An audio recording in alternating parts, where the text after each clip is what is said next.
Mr. Billy, from Man on the Street to baby. Here we are. You made it, honey. Very different kind of street.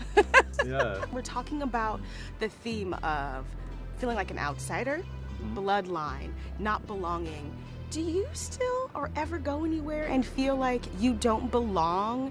Or does imposter syndrome ever creep up in your thoughts? And if so, what do you do with that? Well, yeah, I mean, I'm in Hollywood, so no one ever feels they belong.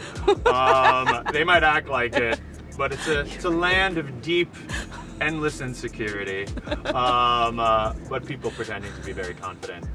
That's kind of what you have to do, is pretend to be confident. Fake it till you make it is a real thing. You just kind of have to convince yourself to get over it. There's a line in there about having notes. So what was one of the most memorable notes you got from this film? I mean, Barry Jenkins is such a lovely, encouraging person. I don't think he ever said one negative thing, except sometimes Seth and I, once we got rolling with improv, we forget we're making a family film. You know, and so sometimes some of the references and the jokes, they have to pull us back a little bit. They're like, all right, like, you know, this is not an R-rated comedy. So that's the one thing we have to remember.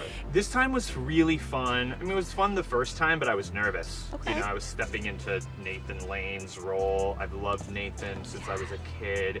He originated it. You can't do it better than he did it. It's an iconic voice performance. And so I felt this time that I guess I did a good enough job the first time because they invited me back. People seemed to like what me and Seth did as Timon and Pumbaa last time. So I felt a little more relaxed in that way, but we also had a little more to do. We're in more of the movie. We're kind of peppered throughout the movie this time, and in the first one, we enter midway through, essentially. So Seth and I just got in there, ad-libbed a lot, improvised a lot, which they encourage us to do, and it's super fun. I'm very lucky that I get to work with him and that I'm not doing it alone. I've actually known Lin-Manuel Miranda for over 20 years.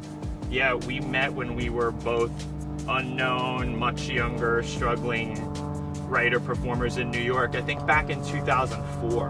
Okay. It's literally 20 years ago, so it's very cool that he wrote all the songs for this, even though I don't get to sing any of them.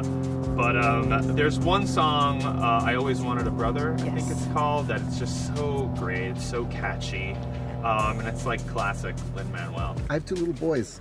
Like, it was not hard for me to write songs for brothers that drive each other crazy and adore each other and, you know, fight over the same toy, but also would do anything to protect each other.